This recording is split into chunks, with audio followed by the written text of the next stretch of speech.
Welcome to Submission School of Learning. How are you all? I hope you all are fine. हमने पिछले video में class 8th English का lesson 1 art and the cricket पढ़ा था, जिसमें हमने आपको एक्सप्लेन भी किया था वो लेसन। आज के इस वीडियो में हम आपको बताएंगे इसी लेसन के वर्ड मीनिंग्स और क्वेश्चन आंसर्स। लेसन में आए हुए जितने भी हार्ड वर्ड्स हैं उनके मीनिंग इंग्लिश और हिंदी में मैं आपको बताऊंगी, और इसके बाद हम इस लेसन के क्वेश्चन आंसर्स भी करेंगे। तो फर्स्ट वर्ड है सिली। सिली एक नाउन है, इसका मतलब होता है मूर्ख या stupid. Second word is young. Young मतलब जुवेनाइल या युवा। Third word is cricket. Cricket एक कीड़ा होता है जिसे जिंगर भी कहा जाता है। अकस्टम टू सिंग, ये भी हमने पोएम में देखा था। Accustomed to sing phrase use हुआ था। इसका मतलब ये हुआ कि गाते रहने की आदत होना। Snow covered ground. Fifth is snow covered ground, मतलब एक ऐसी ज़मीन जो कि बर्फ़ से ढकी हुई हो। स्नो आप समझते हैं ना, वाइट कलर का जो होता है स्नो, फ्रिज में जो जमता है वो नहीं। वाइट स्नो जो बर्फ़बारी होती है जिन जगहों पर, वहाँ पर जो वाइट कलर का पाया जाता है एकदम, उसको स्नो कहा जाता है। इसके बाद है 6 वन इज लीफ, मतलब पत्ता। फैमिन मतलब स्कैसिटी ऑफ फूड, खाने की कमी। सेट ऑफ किसी चीज़ को छोड़ना या आगे बढ़ना, वर्ब के तौर पे यूज़ हुआ है। Next word is miserly. ये एडवर्ब के तौर पे यूज़ हुआ है। इसका सिनोनिम है स्टिंगी। इसे हिंदी में कृपण या फिर कंजूस कहते हैं। हम कहते हैं ना कंजूस मक्खी चूस, उसके लिए वर्ड यूज़ होता है माइजरली। नेक्स्ट 10 नंबर पे आ रहा है ले नथिंग बाय, मतलब कुछ बचा के रखना या कुछ सेव करके रखना। आंट ने क्रिकेट से कहा था ना कि क्या तुमने कुछ भी नहीं बचाया बारिश के दिनों के लिए, वहाँ पर यूज़ हुआ था lay nothing by. 11th word is quote, मतलब से या कहना। 12th इज लुक गे, ये वर्ब के तौर पे यूज़ हुआ है। इसका मतलब है खुशगवार दिखाई देना, आनंदित दिखाई देना। जब चीज़ें खुशगवार दिखाई दे तो हम उसे लुक गे कह सकते हैं। नेक्स्ट वर्ड इज हैस्टिली, एडवर्ब के तौर पे यूज़ हुआ है। फास्टली भी कह सकते हैं, जल्दी से या जल्दबाजी में। 14th word is fox. Fox मतलब होता है मतलब जनता, नाउन के तौर पे यूज़ हुआ है ये। 15th word is fable. Fable is a noun. Fable मतलब कहानी या कथा, एक ऐसी कहानी जिसमें कि जो कैरेक्टर्स होते हैं वो होते हैं एनिमल्स, ऐसी कहानी को कहा जाता है फैबल।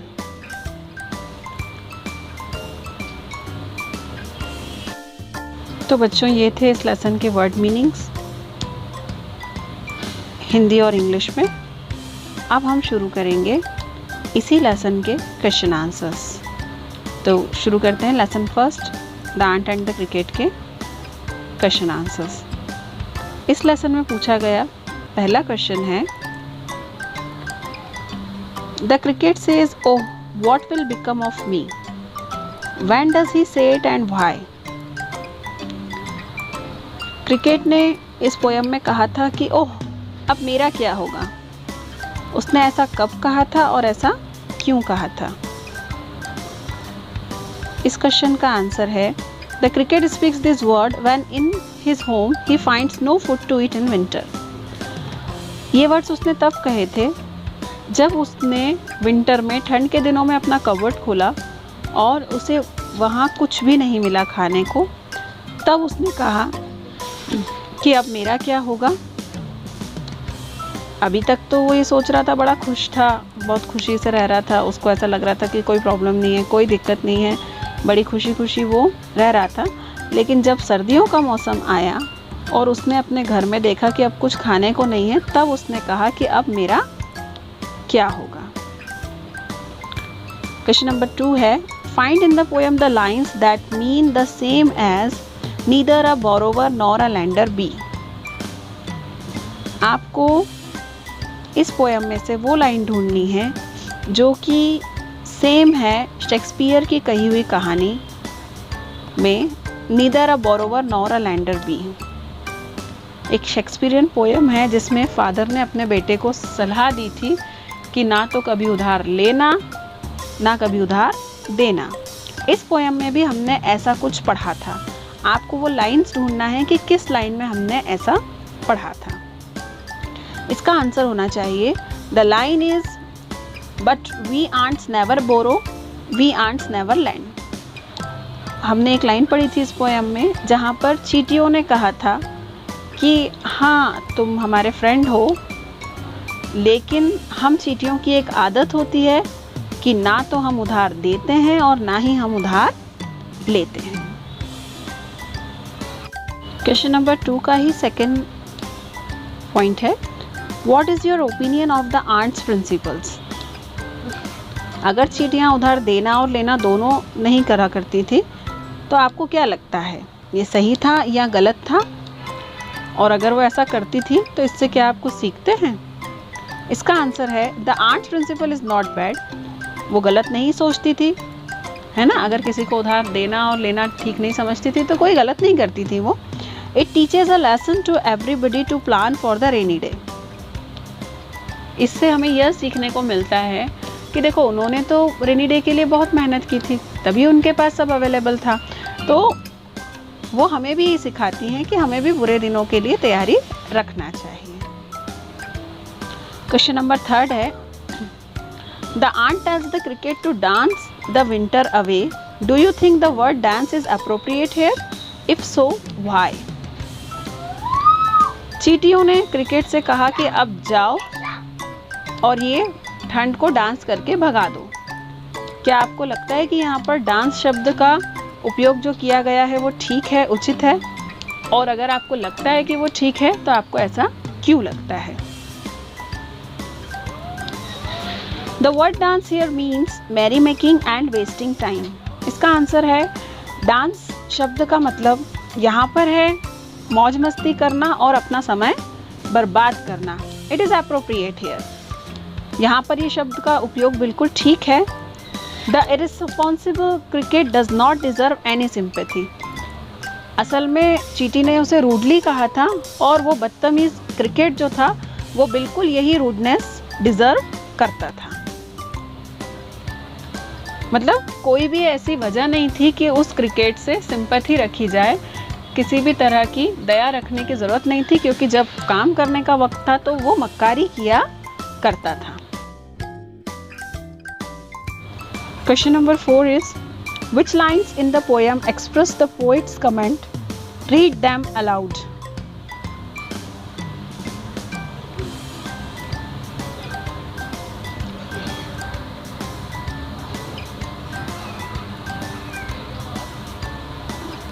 इस पोएम की कौन सी लाइंस जो हैं वो पोइट के कमेंट को एक्सप्रेस करती हैं, उन्हें पढ़ना है। कौन सी लाइन में पोइट ने अपनी बात को पूरा किया है? The poets comment is expressed in the last 2 lines. आखिरी की 2 लाइन्स पोइट की पूरी बात को कहते हैं। Folks call this a fable, I warrant it true.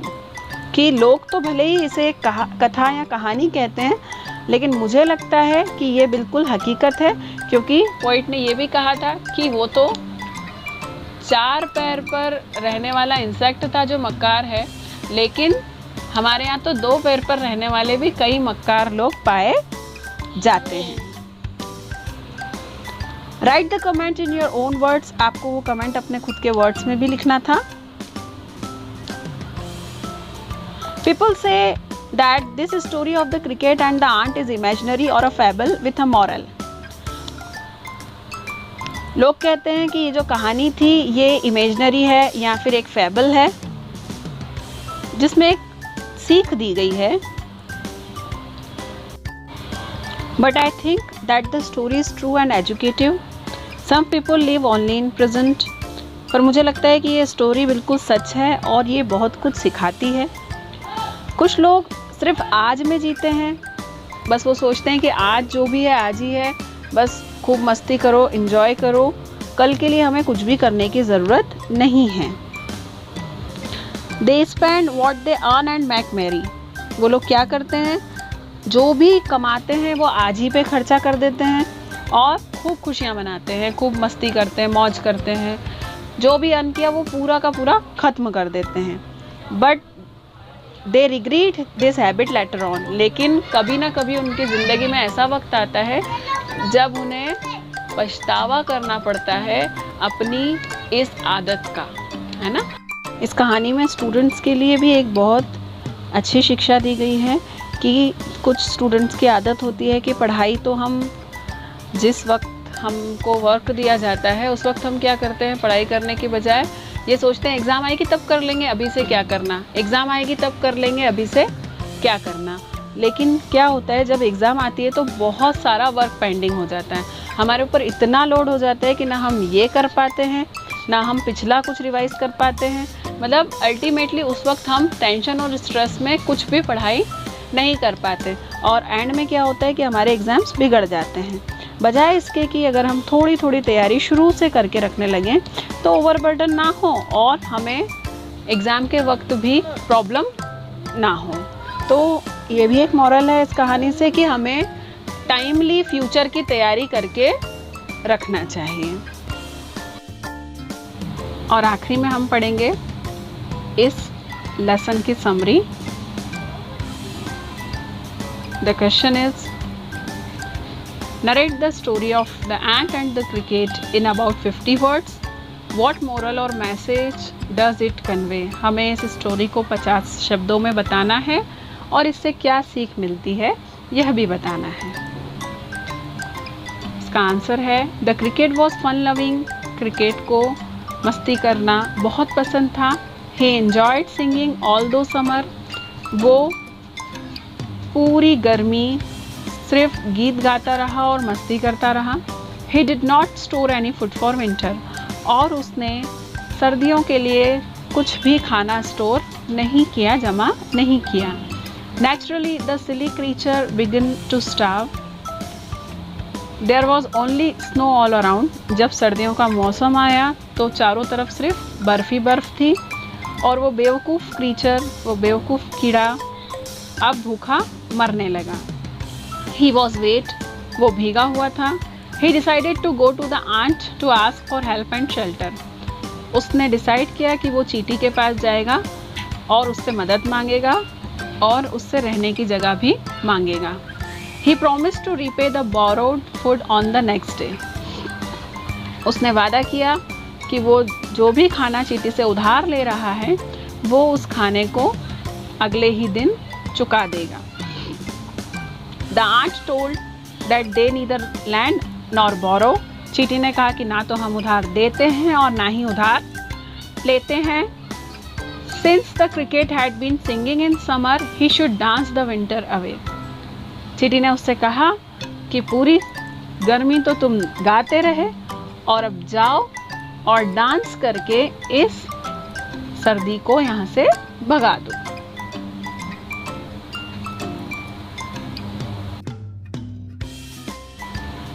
तो बच्चों यहाँ पर आपका लेसन के क्वेश्चन आंसर्स और वर्ड मीनिंग ख़त्म होते हैं.